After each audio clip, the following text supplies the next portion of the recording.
इनसे मिलिए।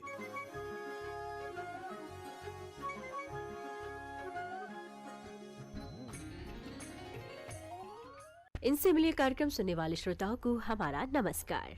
आज इस कार्यक्रम में आप सुनेंगे हमारे स्वतंत्रता सेनानी बलवंत सिंह मेहता से घनश्याम आचार्य की बातचीत। श्री बलवंत सिंह जी, आपने जन जागृति का कार्य किया और स्वाधीनता संग्राम में एक सेनानी की हैसियत से भाग लिया। क्या आप हमें और हमारे श्रोताओं की जानकारी के लिए ये बतलाएंगे कि आपने इस स्वाधीनता संग्राम में भाग लेना लगभग कब से आरंभ किया और उसके लिए आपको प्रेरणा किससे मिली? मुझे सबसे पहले प्रेरणा प्रताप अखबार से मिली, जिसका संपादन गणेश शंकर विद्यार्थी करते थे। वो उस वक्त में एक ही पत्र था जो देशी रियासतों का प्रजा का हिमायती था। लोगों पर जोर जुल्म जितने होते थे देशी रियासतों में, उन सबको निर्भीक होकर के प्रकट करता था। उससे हमको प्रेरणा मिली और मैं उसके प्रथम अंक से ही उसका ग्राहक बन गया।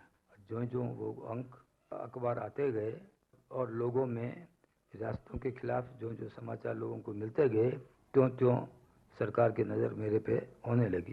प्रताप अखबार पढ़ने के बाद में प्रताप से संबंधित जो प्रताप है, महाराणा प्रताप, जो हमारे देश के बहुत बड़े राष्ट्रवीर हैं, उनकी प्रेरणा विशेष कर रही और उसी से हम लोग आगे बढ़े, क्योंकि उन्होंने बहुत संकट उठाया। जितना संकट उन्होंने उठाया स्वतंत्रता के लिए, स्वतंत्रता के पुजारी थे वे, तो ये प्रेरणा ज़्यादातर हमारे महाराणा प्रताप से हमको मिली। तो उस प्रताप पत्र के साथ साथ आपको स्मृति महाराणा प्रताप की भी रही। उनकी स्मृति को इस प्रदेश में कायम रखने के लिए कोई किसी प्रकार की संस्था भी आरंभ की थी? हाँ, हमने प्रताप सभा नाम की एक संस्था प्रारंभ की थी और हम लोग देश के नेताओं से उनके लिए संदेश मंगाते थे।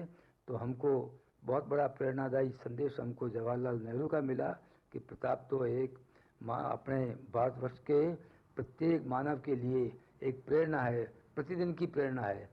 तो उसने और उसके बाद गांधी जी ने भी लिखा कि उनके त्याग और बलिदान से हमको बहुत बड़ी प्रेरणा लेनी चाहिए। तो इन सब नेताओं के उससे हमारा उत्साह ज़्यादा बढ़ता गया और हम लोग इस कार्य में ज़्यादा आगे बढ़ते गए। तो क्या इस सभा के अंदर आप बाहर से नेताओं को भी आमंत्रित करते थे? कई बार, माने हर वक्त में जब हम अधिवेशन करते थे, सालाना अधिवेशन प्रताप जयंती पे, तब अक्सर करके हम बाहर के नेताओं को ही बुलाते थे और बाहर के लोग यहाँ आते थे। इस प्रताप सभा का गठन आपने कब किया? सन 15 में हम लोग जब पढ़ते थे तब वो हम 2-4 मित्रों ने मिलकर किया, लेकिन सारी जिम्मेदारी मेरे ऊपर उन लोगों ने डाली, मैं ही उसका संचालन करता था। उसके बाद में हमने प्रताप सभा के अधिवेशन शुरू कर दिए। उसके बाद में हमने हल्दी घाटी के मेले शुरू कर दिए। वो सरकार को बहुत ही नागवार देने लगा और चूंकि अंग्रेज़ों का बहुत बड़ा दबाव था देशी रियासतों के ऊपर, तो वे हमको तभी से बहुत बड़ा तंग करने लगे। लेकिन हम लोगों को भी जो जो हमारा उत्साह ज़्यादा बढ़ता गया, जो जो उन पर दमन होता रहा, तो हम लोग बाहर के लोगों को बुलाते थे, उनके भाषण करवाते थे और ऐसी चर्चा में बहुत हम लोग भाग लिया करते थे। तो सरकार ने होते होते सरकार ने उन हल्दी घाटी के मेले को भी बड़ी कड़ी नज़र से देखने लगी और हमारे प्रताप सभा के जो अधिवेशन होते थे उनको तो बिल्कुल ही बंद कर दिया। बंद करने के बाद उन्होंने खुद अपने हाथ में ले लिया और हम पे कई तरह की कड़ी निगाह रहने लगी।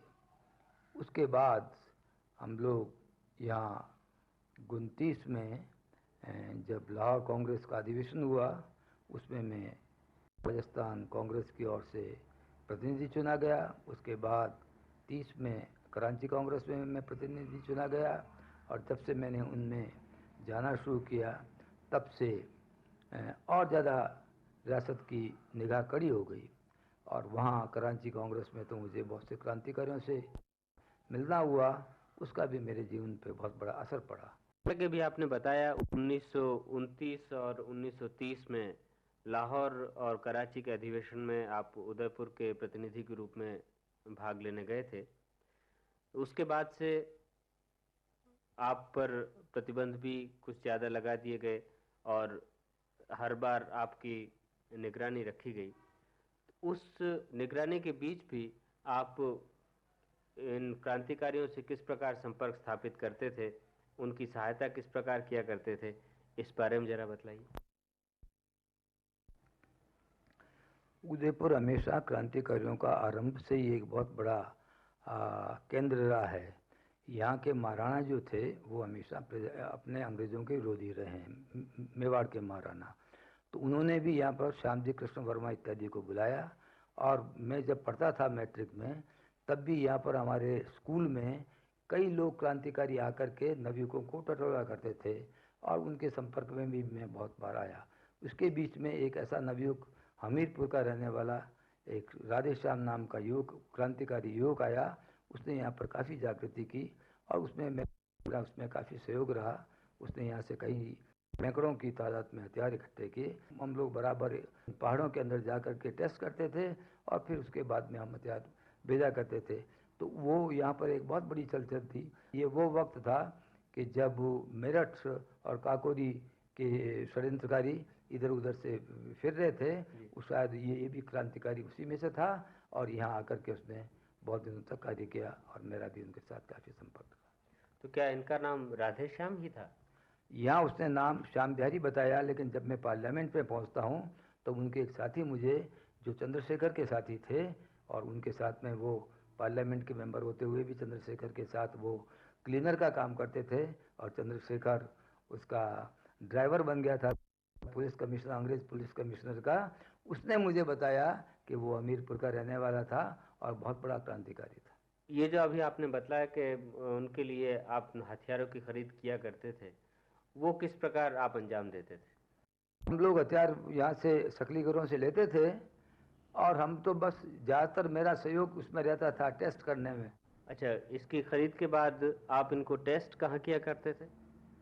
यहाँ उदयपुर के चारों तरफ पहाड़ आ गए हैं, और वहाँ पर बहुत सी ओदिए हैं, महाराणा के शूटिंग बॉक्सेस, वहाँ जाकर हम भीतर उसमें टेस्ट करते। आपने ये जो प्रताप सभा आरंभ की, उस बारे में महाराणा के क्या विचार थे? क्या वो नहीं चाहते थे कि उनके पूर्वज महाराणा प्रताप की स्मृति में किसी प्रकार की कोई संस्था चलाई जाए, तो वो उसे अपना सहयोग दें? महाराणा हृदय से जरूर चाहते होंगे, क्योंकि वो उनके पूर्वज थे, लेकिन अंग्रेजों का इतना दबाव था कि नाटक वगैरह जहाँ कहीं भी होते थे उनको उन पर काफ़ी प्रतिबंध लगा हुआ था। प्रताप के नाटक नहीं होने देते थे, प्रताप के उपन्यास ऐसी पुस्तकें निकलती थी, उनको भी थोड़ी वो कड़ी निगाह से देखते थे, और प्रताप के जितनी भी एक्टिविटीज़ प्रताप के नाम पे होती थी उस पर काफ़ी ऊपर से काफ़ी दमन किया जाता था। हम लोगों को कई बार पुलिस में रखा गया, हमारी बड़ी बेइज्जती की गई। हमको हमारे जो जो नेता आते थे उनको उस वक्त में वारंट देते थे, सभा को भंग कर करके, सभा हज़ारों आदमी आए हुए हैं सुनने के लिए, उसी वक्त उनको नोटिस पकड़ाए जाते थे। अब इस प्रकार से काफ़ी आतंक और बड़ा जुल्म था रियासतों का। इन्होंने तो यहाँ तक दमन किया कि हमारी लाइब्रेरी में एक जिसकी लाठी उसकी भैंस नाम का एक उपन्यास था, उसको वो ले गई और उसको जब्त किया, और वो आज तक भी शायद पुलिस की कस्टडी में पड़ा होगा। लेकिन जहाँ की वहाँ पर बड़े बड़े स्वराज के सेट पड़े हुए थे, वहाँ पर अपने एनी बिसेंट और तिलक महात्मा के जो स्वराज लीग उन्होंने कायम की थी, वो तो वो समझते नहीं थे। मैंने इतने मूर्ख लोग थे यहाँ के लेकिन ऐसी जो पुस्तकें थी, उपन्यास ऐसी, क्योंकि उसका शीर्षक कुछ ऐसे ही था, तो उनको लेते थे और उसके पीछे उद्यमन चलाते थे। जैसा अभी थोड़ी देर पहले आपने बतलाया कि प्रताप सभा के अंतर्गत आप बाहर से नेताओं को आमंत्रित करते थे, और वो अपने भाषणों से या और रियासतों में जिस प्रकार के दमन चक्र चलते हैं उनके प्रति यहाँ की जनता को आगाह करते थे, उन्हें उनकी सूचना देते थे। लोगों में इस प्रकार की जनजागृति का कोई स्पष्ट परिणाम आपको देखने में मिला? हाँ, बेशक उसका बहुत अच्छा परिणाम होता था, और हुआ। सन 32 में यहाँ पर एक ऐसी हड़ताल हुई कि वो करीब करीब 7 रोज़ तक चली, और हम लोग एक बहुत बड़ा जुलूस लेकर के, जब हम महाराणा जब महल से निकल करके वहाँ राज में अपने तालाब के बीच में जा रहे थे, तब एक बहुत बड़ा जनता का जुलूस वहाँ गया। उन्होंने वहाँ पर, चूँकि वो अंग्रेज़ों के भेजे हुए यहाँ दीवान रहते थे, उन लोगों ने ऑर्डर दे करके चारों ओर से हम लोगों को घेर लिया एक चार दीवारी के अंदर, और फिर हम लोगों की काफ़ी पिटाई हुई। कई लोग उसमें जख्मी हुए, उसमें से एक मैं भी था। और यहाँ पर लोगों में काफ़ी जागृति प्रताप सभा की वजह से, प्रताप हमारे स्मारक उसकी वजह से काफ़ी जागृति आई। और उसका परिणाम ये है कि वो आंदोलन बड़ा सफल रहा और उसके बाद में सरकार को सारे कर माफ़ कर देने पड़े। ये जो हड़ताल हुई इतने दिन तक और ये जुलूस लेकर के आप लोग सारी जनता के साथ में गए, ये हड़ताल किस लिए थी? टैक्सेस बढ़ा दिए थे नए दीवान ने, यहाँ की प्रजा पर बहुत से टैक्सेस बढ़ा गए थे, उसके विरोध स्वरूप हड़ताल हुई। मेहता जी, आप जो कांग्रेस के अधिवेशनों में भाग लेने के लिए जाते थे, उस समय आप तो देशी रियासतों के एक नुमाइंदे या प्रतिनिधि के रूप में जाया करते थे। तो क्या कांग्रेस आरंभ में इस पक्ष में थी कि क्या देशी रियासतों में भी किसी प्रकार के आंदोलन आरंभ किए जाएं? नहीं, कांग्रेस तो पहले से इस बात की पक्ष में नहीं थी कि देशी रियासतों में आंदोलन आरंभ किया जाए, क्योंकि उनका ये मानना था कि ब्रिटिश राज्य में ही ये आंदोलन किए जाए, स्वराज का आंदोलन, और देशी रियासतों को अभी नहीं छेड़ा जाए। उसके बाद जब सुभाष बाबू ने बहुत ज़्यादा जोर दिया, तब फिर वहाँ हरिपुरा कांग्रेस में ये तय हुआ कि देशी रियासतों में भी आंदोलन किए जाए और वहाँ जागृति लाई जाए जनता को, और जनता को इसके साथ जुटाया जाए। जो ही कि हरिपुरा कांग्रेस में ये प्रस्ताव पास हुआ, तो उसके बाद में लोगों में बड़ी देशी रियासतों में काफ़ी चेतना आ गई और फिर जगह जगह उत्तरदायी शासन की मांग होने लगी और जगह जगह प्रजामंडल कायम हुए। हमने भी 38 में यहाँ पर एक प्रजामंडल नाम की संस्था स्थापित कर दी। यहाँ प्रजामंडल का गठन किस प्रकार हुआ? यहाँ प्रजामंडल का गठन, वर्मा जी बाहर रहते थे, वर्मा जी यहाँ आए और हम सब मित्रों को साथ में बुलाया। लेकिन उस वक्त में यह था कि हम लोगों पर काफ़ी कड़ी निगाह थी। हमने एक मकान लेने की बड़ी कोशिश की, लेकिन कोई मकान भी हमको नहीं मिल पाया संगठन के लिए। तो फिर वो मेरी घर पे सब लोग इकट्ठे हुए और हमने निश्चय किया कि अब हमको जल्दी से जल्दी प्रजामंडल की स्थापना कर देनी चाहिए। तो 24 अप्रैल को हमने एकदम से प्रजामंडल की स्थापना कर दी और मेरे घर पे ही उसकी स्थापना हुई और मुझे ये उसके अध्यक्ष का भार सौंपा गया, जिसको कि कांटों का ताज वही लोग कहते थे, और मेरा उपनाम भी वही रख दिया, कांटों का ताज। तो मेवाड़ में प्रजामंडल के गठन के बाद आपने यहाँ भी उत्तरदायी शासन की मांग आरंभ की होगी? हमने आरंभ की। हम लोगों ने महाराणा के पास लिख के भेजा। पहले हमने वर्मा जी को भेजा एज ए मंत्री। वो दीवान से मिले। दीवान बड़ा कमज़ोर था, आग बबूला हो गया। उसने पुलिस को हिदायत दी कि इनके सब कारोबारों को बिखर दो। उसने वो हमारा साइन बोर्ड उठा करके ले गया, सारे बाजार में प्रदर्शन करता हुआ कोतवाली में रख दिया गया। वर्मा जी को नोटिस दे दिया गया तीसरे चौथे रोज ही, तो मकान खाली करके चले जाओ। और जितने हमारे दूसरे साथी थे बाहर के, उन सबको विदा कर दिया गया और मेरे ऊपर तभी से काफ़ी कड़ा प्रतिबंध हो गया। उसके बाद दीवानों ने हमको बुलाया कि तुम ये आंदोलन क्यों कर रहे हो, जबकि हमारे यहाँ सब तरह की सुख शांति है। फिर हमने उनको सब तरह के बताई कि किस प्रकार की सुख शांति है, लोगों को बोलने की आज़ादी नहीं है किसी प्रकार से, न तुमने यहाँ कोई स्वायत्त शासन जैसी भी व्यवस्था कायम कर रखी है, और काफ़ी जोर जुल्म चारों तरफ से हो रहे हैं। तो वो फिर लोग उससे और भी ज़्यादा उनकी कड़ी निगाह हो गई। फिर उसके बाद में हम लोग काफ़ी दबाए गए और उसके बाद में 6 महीने के बाद में तो हमने अजमेर से सत्याग्रह का ऐलान कर दिया और अक्टूबर से हमारा सत्याग्रह शुरू हो गया। जो ही कि अजमेर में सत्याग्रह शुरू हुआ तो सब जत्थे अजमेर से भीलवाड़े, नाथद्वारे वगैरह वहाँ से आने शुरू हो गए और वो अपने आप को कहीं भीलवाड़े गिरफ्तार हो जाते थे, कभी उदयपुर आके गिरफ्तार होते थे, कहीं नाथद्वारे में गिरफ्तार होते थे। तो काफ़ी उससे ये हुआ, हम लोग यहाँ पर अंडरग्राउंड वर्क करते थे। होते होते हमारा काम इतना बढ़ गया, हमारे साथी इसमें, मेरे साथी में खास करके बहुत बड़ा योग हीरालाल जी कोठारी का था, जो पहले दीवान भी रह चुके थे। तो वे सब हम लोग साथी थे।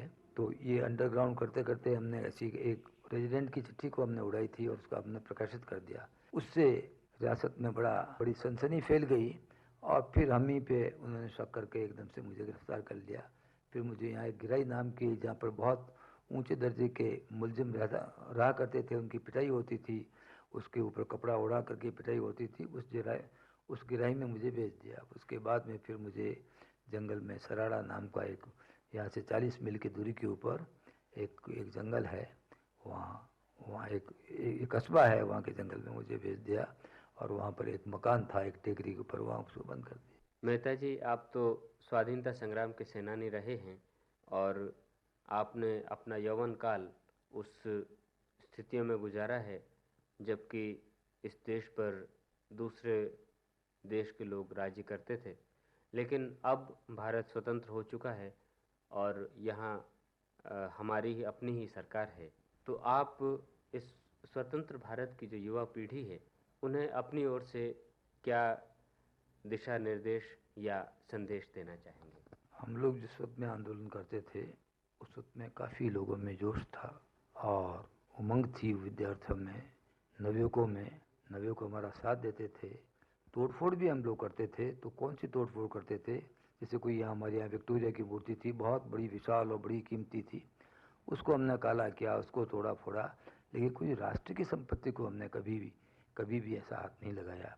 जबकि आज देखते हैं कि नवयुवक राष्ट्र की संपत्ति को अपनी उसको तोड़ रहे हैं, फोड़ रहे हैं, उसको बिल्कुल ही कर, और ये उनमें ये भावना नहीं रही कि ये हम क्या जो हम तोड़फोड़ कर रहे हैं ये तो राष्ट्र की संपत्ति को हम नष्ट कर रहे हैं।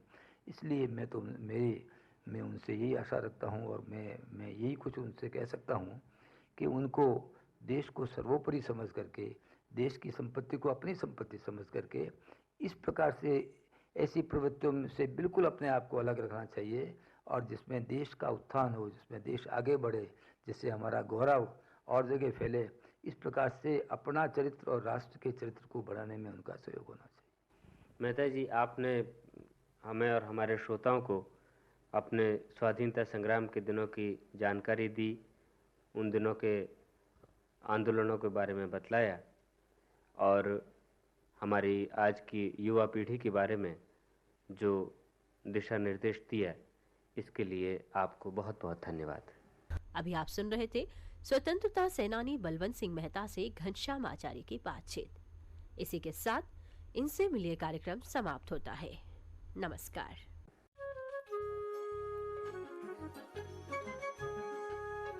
इनसे मिलिए।